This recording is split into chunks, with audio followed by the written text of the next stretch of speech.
Spring? Is that you? Warmer temps mean new Allbirds styles. Meet the Super Light Collection, the lightest ever shoes from Allbirds, now in fresh colors. They've designed must-have travel styles for when you need to jet. The lighter-than-air feel and barely-there fit makes these shoes some of the most packable styles ever. That means more comfort and less baggage.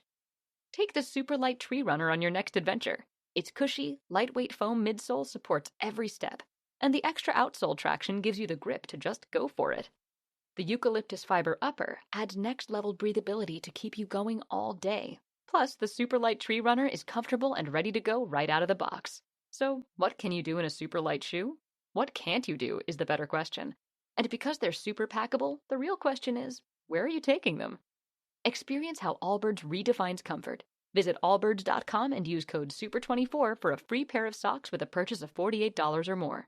That's ALLBIRDS.com, code SUPER24. Every day, we rise, challenging ourselves to work for what we believe in. At U.S. Border Patrol, protecting our borders is more than a job. It's a calling. Agents answer the call, working together to keep our country and communities safe. If you're ready for a new mission, join U.S. Border Patrol and go beyond. Learn more at cbp.gov/careers. Hi, this is Scott. If you're a fan of the ancient world, please help us get the word out. Like us on Facebook, follow us on Twitter, and rate the series on iTunes. Thanks again for listening.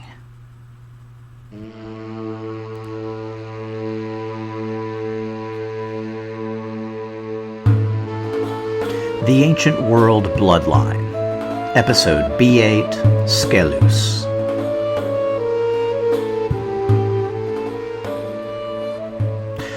There was no comet or eclipse or rumbling from nearby Mount Vesuvius, not even a rare summer storm.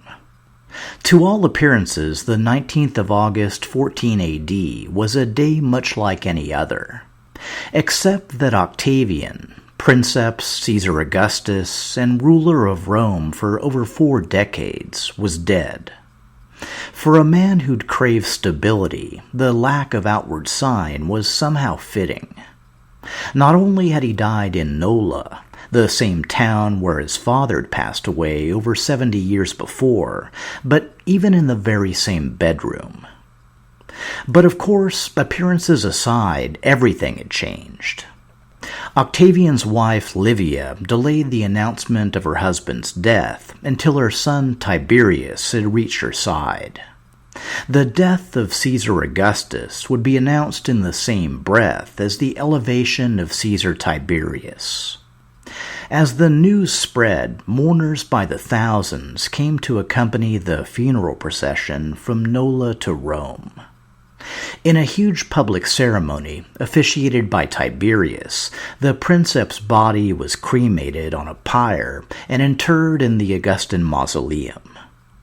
Like Julius Caesar before him, Octavian was deified by the Roman Senate. With the princeps safely consigned to the heavens, Tiberius was free to focus on earthly matters. On his small island off the Tuscan coast, 26-year-old Agrippa Posthumus, Tiberius's one-time co-heir, was soon brought word of Octavian's death. The centurion who told him then drew his gladius and cut Posthumus down. Not a good thing were a Caesar too many. Rumors that he or his mother had ordered Posthumus killed were met with outraged denial by Tiberius, who invited the Senate to investigate the crime. From Livia, now known as the Augusta, there was only a cryptic silence, but it soon became clear there'd be no action by the Senate. Like Octavian, Tiberius likely knew that blood spilled at a regime's inauguration would eventually be forgotten. He also knew that the old forms must be maintained, even as their substance was gutted. At first, Tiberius used only those powers previously granted by the Senate. But soon other titles and powers began to coalesce around him.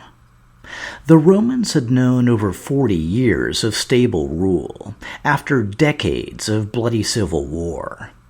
They'd endure almost anything not to return to that era. And, at the moment, that meant backing Tiberius. Any reservations they felt at doing so were mitigated by one major factor. Tiberius was now 56 years old, and even if he was no longer a placeholder in name, his age likely made him one anyway. And, of course, waiting prominently in the wings was his designated heir, the 29-year-old Germanicus. Handsome, charismatic, brave, a celebrated general, a former consul, a devoted family man, a true Julian, and a virtual Roman superhero, Caesar Germanicus would surely set right any ills that Caesar Tiberius might inflict.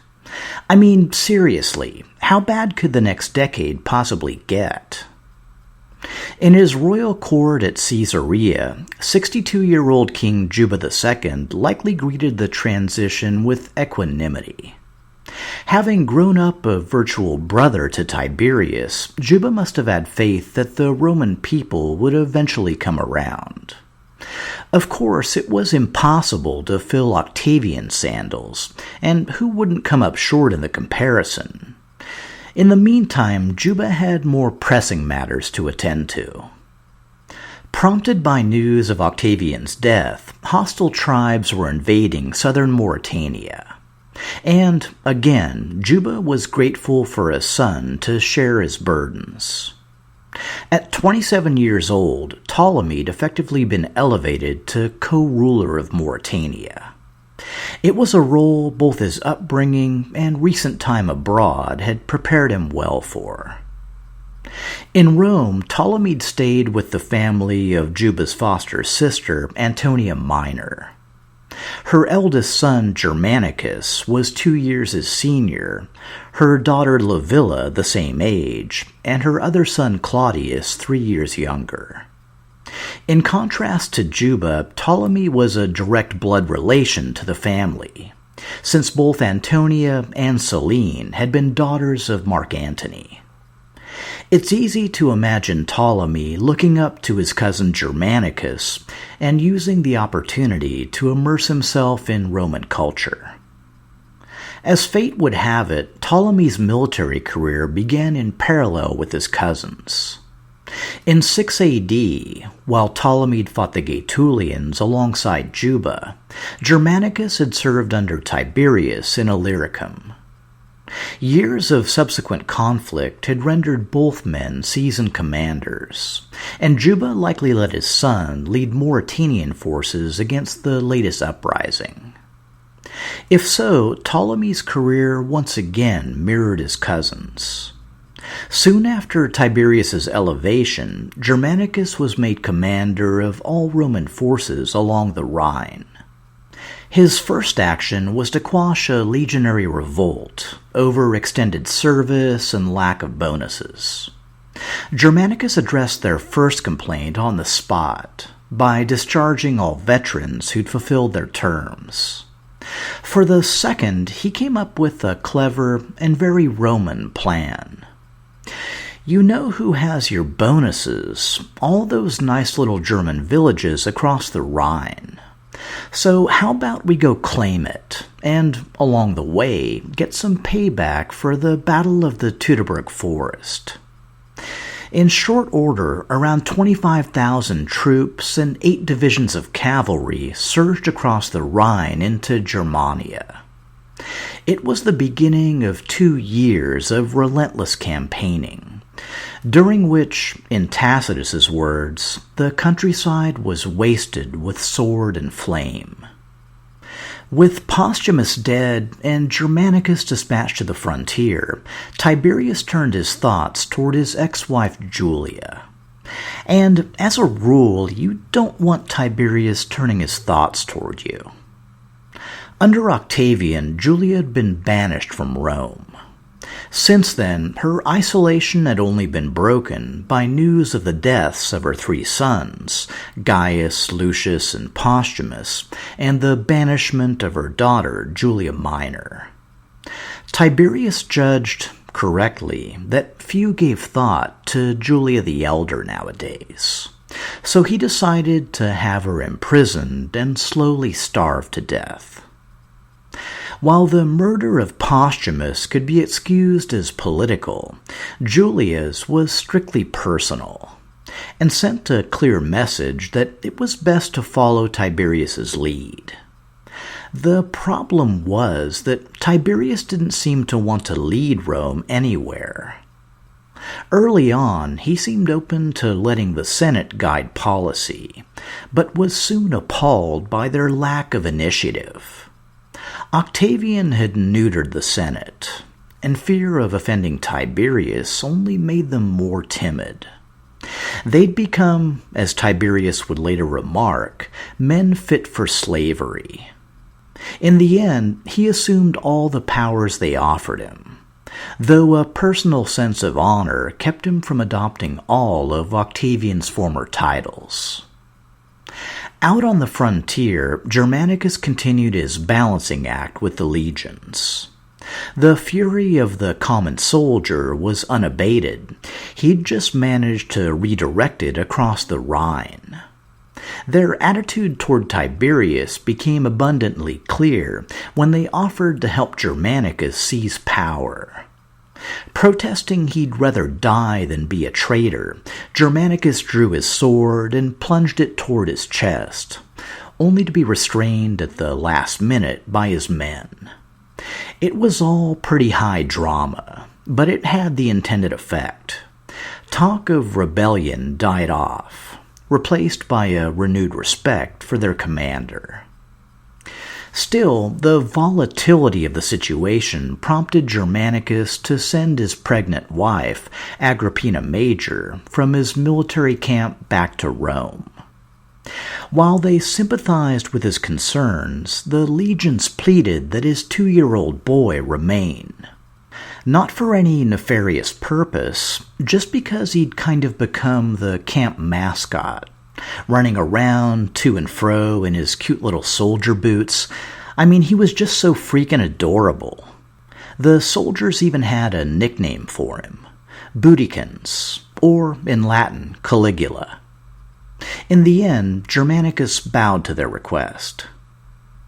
Riding the wave of revenge and avarice, Germanicus led Roman forces ever deeper into Germania. The first tribes were taken unawares, mercilessly slaughtered, and their belongings plundered to enrich the legions. But as the carnage began to mount, larger and more notorious tribes took to the field. First came the Chatti, the tribe who'd claimed the life of Germanicus's father, Drusus. Using an old fort of his father's for a base, Germanicus went on the attack, killing those he could and putting the others to flight. Next, it was the Cherusci, the tribe who'd utterly annihilated the legions of Quintilius Varus. On hearing of the Roman invasion, their leader, Arminius, had rallied the Cherusci and other neighboring tribes into a large and fearsome force. Germanicus's confidence was tempered by experience, and he questioned Roman ability to withstand a combined assault. But then, in the midst of that doubt, his men came across the killing field. The trail that brought them there had held grim signs, an abandoned eagle standard and the remains of a Roman camp. But there'd been little to prepare them for the scale of the carnage. The bleached bones of men and horses, broken weapons, skulls nailed to tree trunks, altars where the Roman officers had been tortured and sacrificed to German gods. It was all as the survivors had described it. The legions of Quintilius Varus had died here, and far worse. At Germanicus's command, the thousands of bodies were collected into funeral mounds and put to proper rest. If fighting the chatty had made the campaign personal, the discovery of Varus's legions bonded the Romans together and recommitted them all to the task at hand. This was the beginning of the real war against Arminius, and it would take another hard year of campaigning, full of numerous setbacks, before Germanicus dealt the Cherusci their first serious defeat. Germanicus was certain that one more year of fighting would see their enemies either captured or destroyed, which is just about the time he was recalled by Tiberius. Even as the war was progressing, Germanicus had been awarded a triumph by the Senate, and Tiberius urged him to return to Rome to claim it.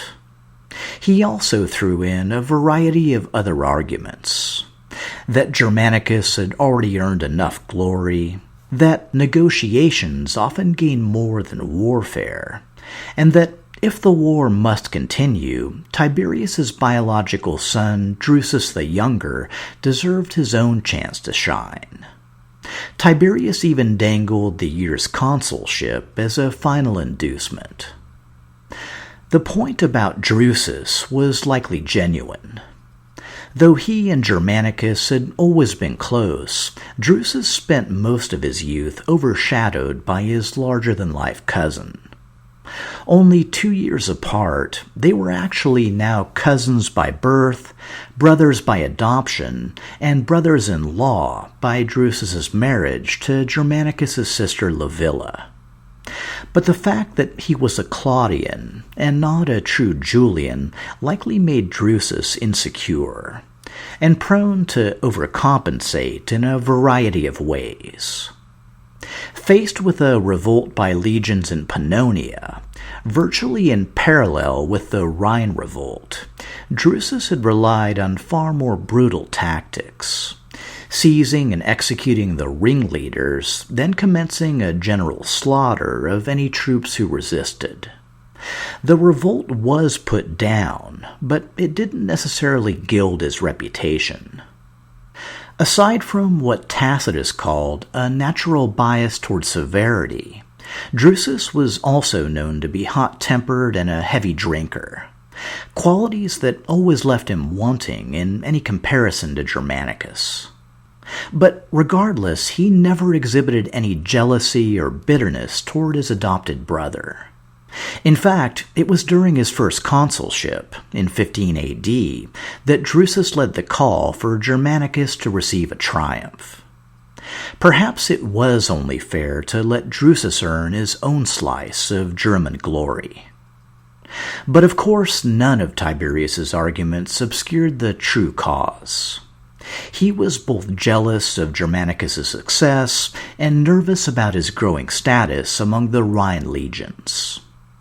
Though he clearly knew all this, Germanicus remained the dutiful soldier and obeyed Tiberius's command. As his last action in the field, Germanicus managed to recover a second of Varus's eagle standards. In retrospect, the German experience had been something of an anomaly. Roman campaigns were historically undertaken to support allies, conquer new territory, or defend land already held. And while Octavian had once sent Tiberius and his brother Drusus to conquer Germania, the crushing defeat at the Teutoburg Forest had caused a major policy shift. At the time, it was only implied. But then, in his will, Octavian explicitly advised the restriction of the Republic within its current frontiers, which meant that when Germanicus set off to put down the Rhine rebellion, Germania was no longer a target of Roman conquest. Not that Germanicus's invasion hadn't brought a host of benefits: blunting legionary discontent, breaking German alliances, recovering lost eagle standards, getting revenge for both his father, Drusus, and the massacre of the Teutoburg Forest. But it represented a troubling break with official Roman policy. And not even Tiberius's policy, but the final request of the deified Augustus. all of which marked Germanicus as a powerful man willing to take dangerous risks and act on his own initiative. All the more reason for Tiberius to worry. In May 17 AD, Germanicus held his triumph over the Chatti, the Cherusci, and other allied tribes east of the Rhine. All the usual elements were present, with the added bonus of seeing Germanicus ride in his triumphal chariot along with all 5 of his young children. Eldest was Nero at 11, then Drusus at 10, then adorable little Caligula at 5, Agrippina Minor at 2, and Drusilla at 1 year old. It must have been easy for those present to project out beyond the cul-de-sac of Tiberius to the restoration of a true Julian dynasty under this seemingly perfect family. For the moment, Tiberius could do little but resent the adoration and keep his word, nominating Germanicus for that year's consulship alongside himself. He had plans for Germanicus, and would reveal them soon, but first he decided to revenge himself for an ancient slight. And I'm sorry to break it to you, Archelaus, but Tiberius has just turned his thoughts toward you. Juba's former father-in-law, King Archelaus, had now ruled Cappadocia for over 50 years, half that time alongside his second wife, Queen Pythodorus of Pontus. It had been nearly 2 decades since Gaius Caesar's Eastern expedition, when Archelaus had refused to meet with the exiled Tiberius. At the time, it had seemed a prudent move, since Gaius was ascendant and Tiberius in imperial disfavor. But now, of course, Tiberius was ascendant and Gaius was dead, making Archelaus the one in imperial disfavor. The aged king was led to believe that if he came to Rome and begged for clemency, all would be forgiven. But this was just a lie, to draw him from the relative safety of Cappadocia. Arriving in Rome, he found a contemptuous Tiberius and a senate ready to impeach him for mismanaging his kingdom. The charges were clearly fabricated, but that didn't really matter. Archelaus was required to remain in Rome for the trial's duration, and the constant stress and humiliation proved too much to endure. In the end, he either took his own life or succumbed to ill health. Either way, Tiberius had gotten his revenge. Juba likely received word of Archelaus's fate, much as he had the sad passing of Glaphyra. He likely treasured his few short years spent in Cappadocia, but that was already a lifetime ago and a world away. In the here and now, Juba's time was increasingly occupied managing tribal rebellions. The uprising sparked by Octavian's death had been quickly put down, with success commemorated on a series of victory coins issued in 15 AD. But only 2 years later, all of North Africa was confronted by a whole different animal. Tacfarinas was an ethnic Gaetulian who'd served in the auxiliaries in Roman Africa. His breaking point apparently came when Roman settlers occupied the traditional grazing lands of his native tribe, the Mussaliamii. After deserting from the army, Tacfarinas slowly assembled a band of outlaws and organized and trained them in Roman military tactics. Assuming leadership of his own tribe and allying himself with 2 other Gaetulian tribes, Tacfarinas soon began launching attacks across both Africa and Mauritania. Their ferocity, speed, and ability to vanish back into the desert made the Gaetulians both a terrifying force and a frustrating opponent. The Roman governor of Africa was Furius Camillus, descendant of the legendary dictator. Despite being vastly outnumbered, Camillus took his single legion, with auxiliaries, into the field, hoping to draw enemy tribes into a set-piece battle. Tacfarinas took the bait, and Camillus employed the superior discipline and skill of his troops to inflict heavy losses on the Gaetulians.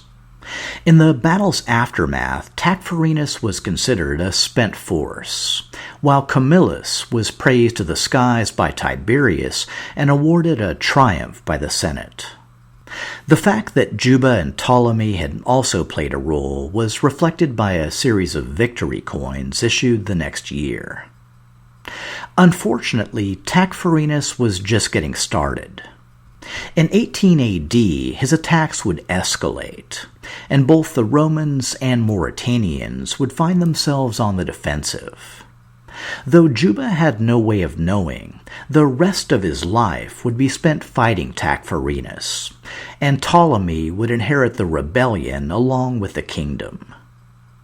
Even as Ptolemy embarked on this new, increasingly martial phase of his career, his cousin Germanicus was contemplating a change of his own. Archelaus had died at the same time as two neighboring kings, leaving Cappadocia, Cilicia, and Commagene in various states of instability. Armenia and Parthia were close to war, while Syria and Judea were groaning under the weight of Roman taxation. Long story short, it was time for someone to take up the Eastern Imperium and manage all these issues. Tiberius nominated Germanicus for the job. It was certainly a promotion to a role only Agrippa, Tiberius, and Gaius Caesar had been offered before him. But again, Germanicus likely guessed at his adopted father's true motives, separating him from his fiercely loyal Rhine legions and sending him far away to a new command fraught with danger and uncertainty. The Roman East was ancient, complex, and mysterious, difficult to understand and challenging to rule. But Germanicus was confident he could turn the posting to his advantage and sidestep any difficulties Tiberius put in his path. Unfortunately, Germanicus had misjudged the extent of Tiberius's malice.